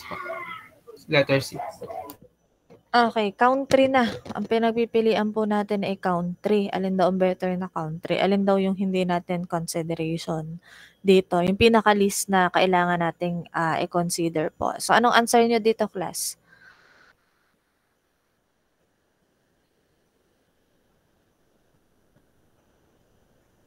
Okay, answer po natin letter D. Ang zoning regulation ay hindi mo pa naman siya ganun makikita kung ang pinipili mo palang is country. Yung attitude of governmental units ay makikita mo na siya.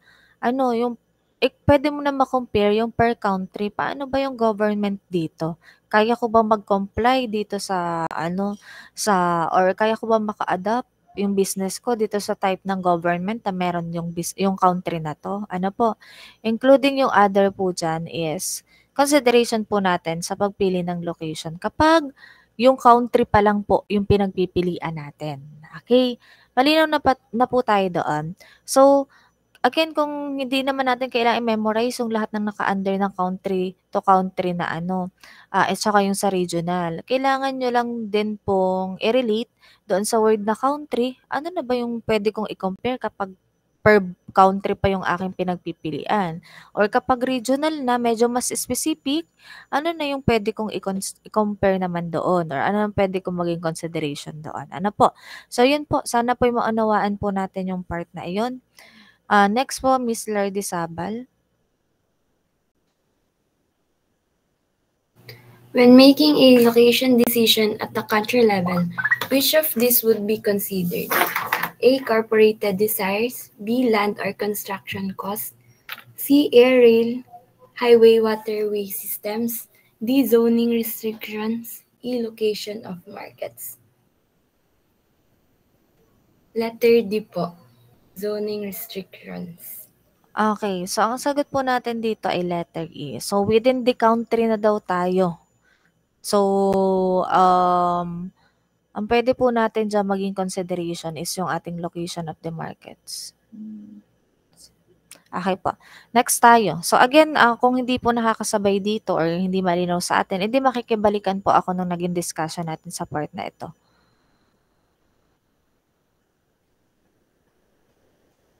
Okay po. Next po, Miss Garcia. Which of these factors would be considered when making a location decision at the region or community level? A. Government rules, attitude, stability, and incentives. B. Cultural and economic issues. C. Zoning restriction. D. Environmental impact issues. And E. Proximity to raw materials and customers. Ano po?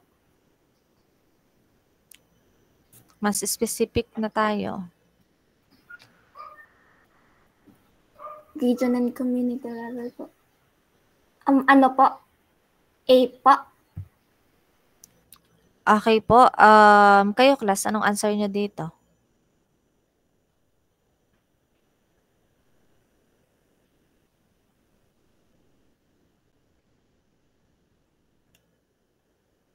Okay, so answer po natin ay letter E. Ang best po, yung government rules, based po sa discussion natin kanina, sa per country to country na po yun na choices natin. Napagpili po natin ng location. Pero kapag region or community level po, ay top priority po natin ay proximity to raw materials and customers natin. Kasi related nga po siya sa cost natin. So, yun po. Next po is Mr. Año Nuevo.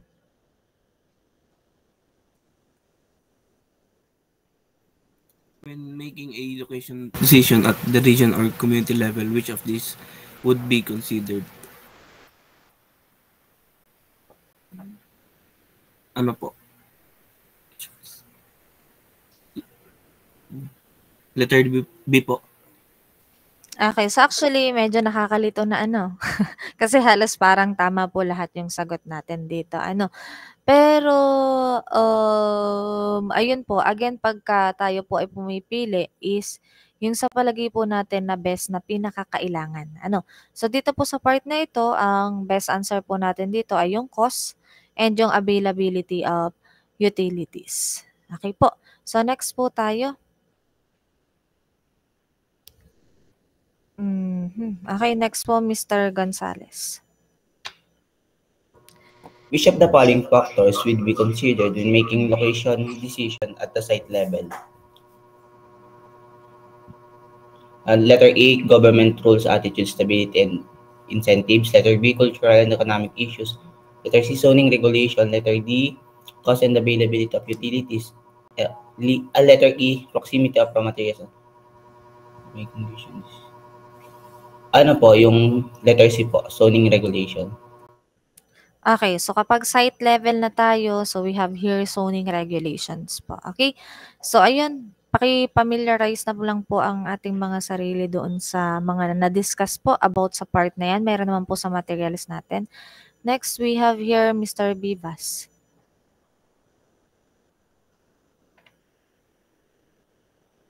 Tangible costs include which of the following? Climatic condition, availability of public transportation, taxes, quality and attitude of prospective employees, and zoning regulations. Letter C po, taxes. Okay po. So we have here letter C, taxes. Tangible cost kasi. So yan lang naman po yung papasok dyan. So we have here next, Mr. Bendicio.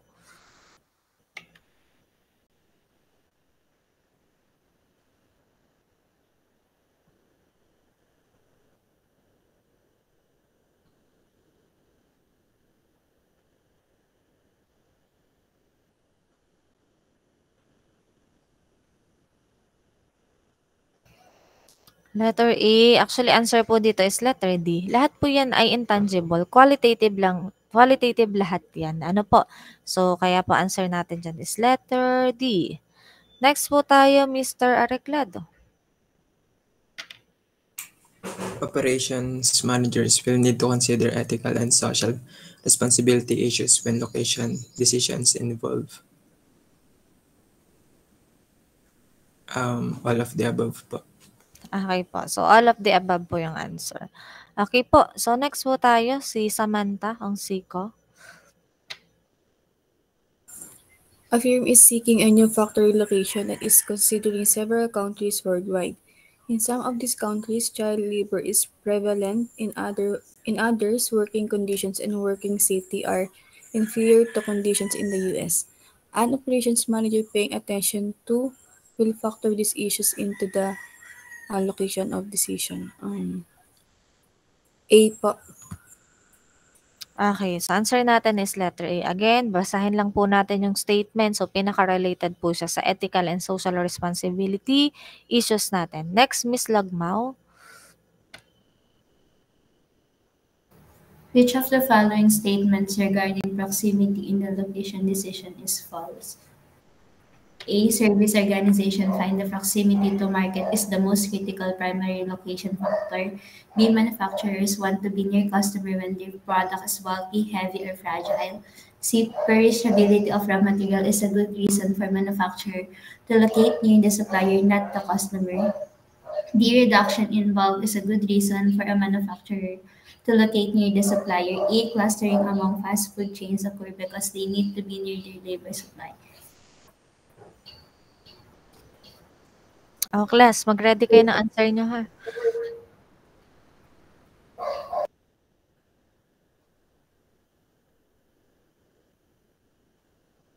Ano na yung sagot mo? Letter C po. Okay, kayo class, anong answer nyo po?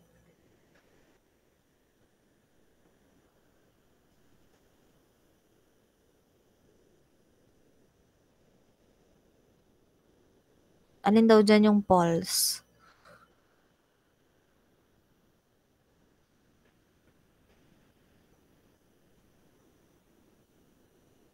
Okay, so ang sagot po natin is letter E. So yung clustering po ng ating mga fast food chains ay hindi dahil ng labor supply. So bakit? Di para po sila ay makakater pa ng mas madami po na market. Mas madami pa pong customer. Masatisfy po nila. Required medyo dumadami na yung population sa ganitong lugar. So yun po yung may potential na mag-add sila ng branch doon. Hindi po dahil kaya sila lilipat ng location or naglalagay sila ng branch doon sa ganitong lugar dahil lang labor supply. Priority pa din ng mga ganitong may service na ino-offer din is yung kumita, yung revenue po. Okay? Next po tayo, Mr. Ringan. Iilan na po ito?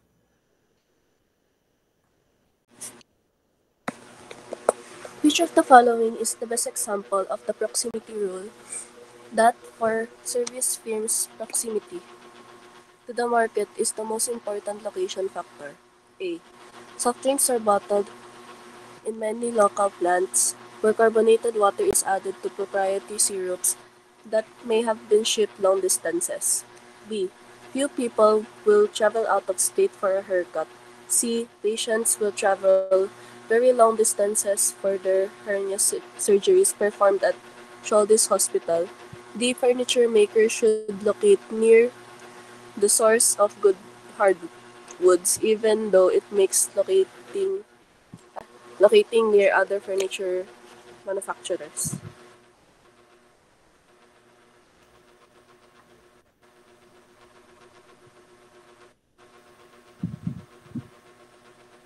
Di po. Ano yun, Neng? Di po. Sorry, ano ulit? Mikey ulit. Di po. D, dog? Apa. Okay, how about you, class? Ano pong answer nyo? Alin yung best example natin dyan? About proximity. Saan yung magkakaroon ng advantage kapag consider natin yung proximity?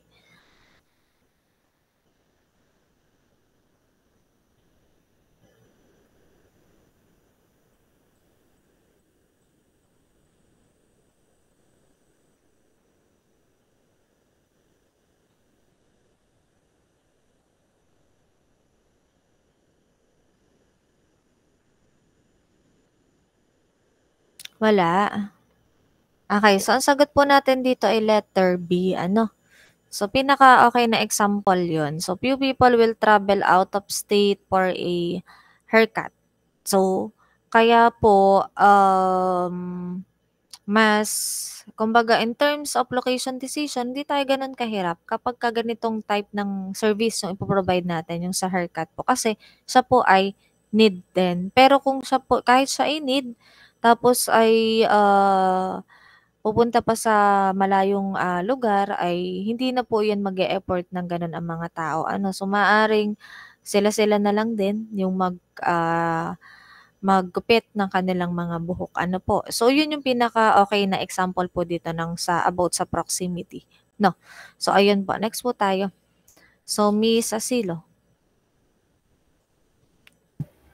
Which of the following worker characteristic would likely be least important for U.S. firms looking to open up call centers in different countries? A. Willingness to accept low wages.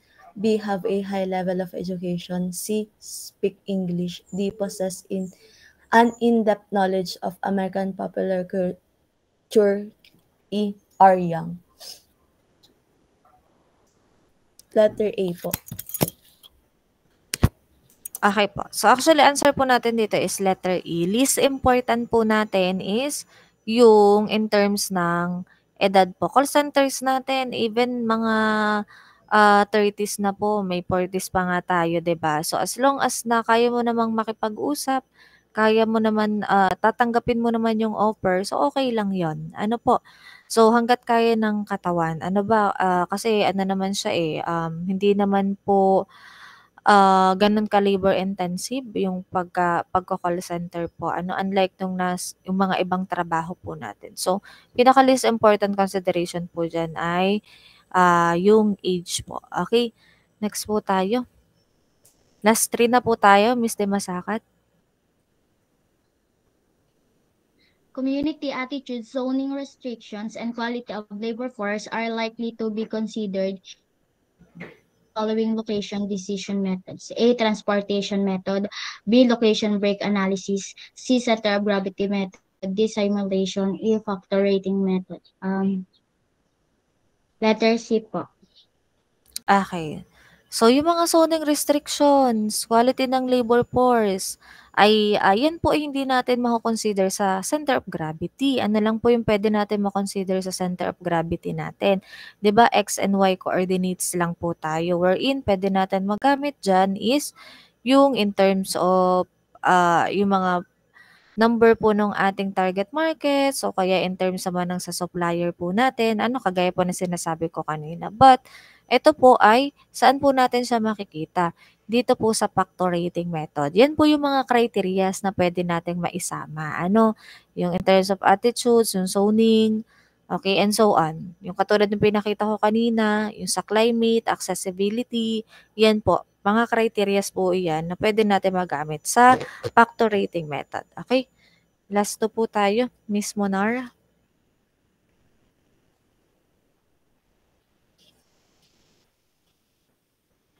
Which of the following methods best considered intangible cost related to a location decision? A. Crossover methods.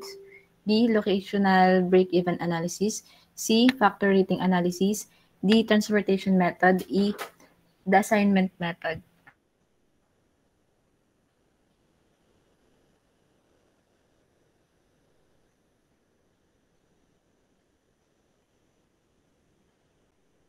Letter C po. Okay, letter C po. Lahat po kasi ng ibang nabanggit ay tangible cost or quantitative values lang ginagamit natin. Unlike po sa factor rating, katulad nung question kanina, nung nakaraan, ay meron po tayong both intangible and tangible consideration po for the computation. Okay, last po. Miss Aya Cleo. Evaluating location alternatives by comparing their composite weighted average scores involves A. Factor rating analysis, B. Cost volume analysis, C. Transportation model analysis, D. Linear regression analysis, E. Crossover analysis.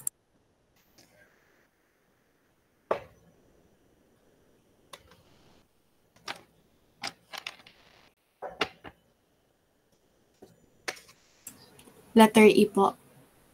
Kayo, class, anong answer nyo? Saan ba tayo may weights na ginagamit?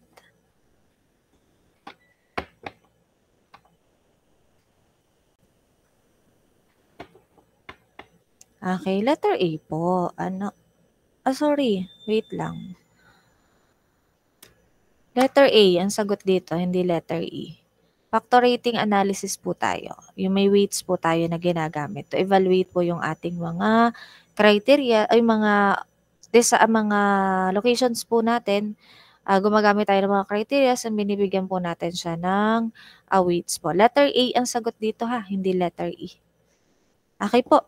So class, ayun, dito na po nag-e-end yung ating discussion para po sa ating location strategy. So congratulations po sa lahat at tayo nakaraos sa dalawang module na pagre-review.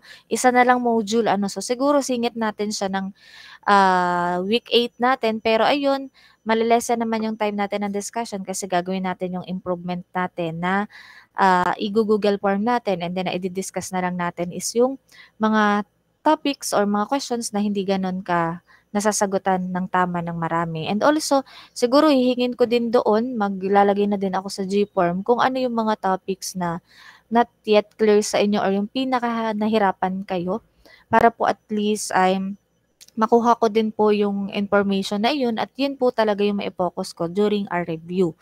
Okay. So, ngayon, yung isa pong section kahapon ay akin din pong kinamusta. Given po na baka kayo ay na-overwhelm po doon sa ating nagiging discussion. So, gusto ko din po kayong kamustahin. So, again, ang pwede nyo pong sabihin sa akin is yung feedback po ninyo, concerns, and then difficulties. Ito naman po ay makakatulong sa pag-a-assess po ng ating strategy and then sa pwede ko pa pong gawing adjustment.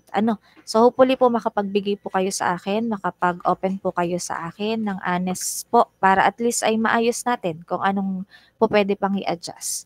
Okay? Anyone po, 3 lang po ulit student bago po tayo mag-end ng klase. Volunteer na po, 3 students po. Ano yung honest lang po na feedback? Sabihin nyo kung okay na ba sa inyo or kasi though kayo po ay nakapag-feedback na sa akin nung nakaraan, so syempre po since iba't iba po yung topic natin, maaring nag-iiba din po ang ating pananaw habang tumatagal. Okay? Anyone po, 3 po para tayo po ay makapag-enda ng klase. Volunteer na class.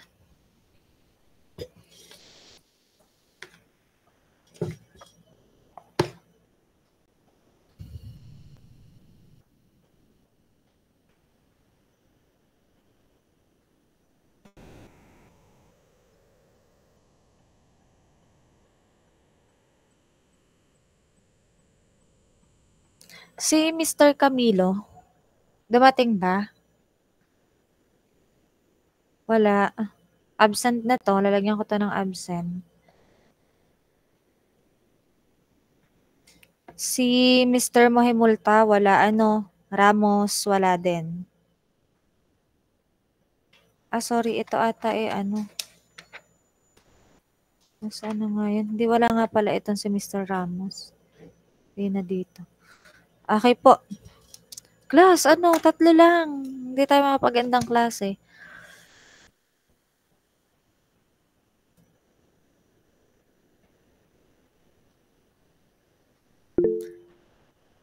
Okay, si Miss President.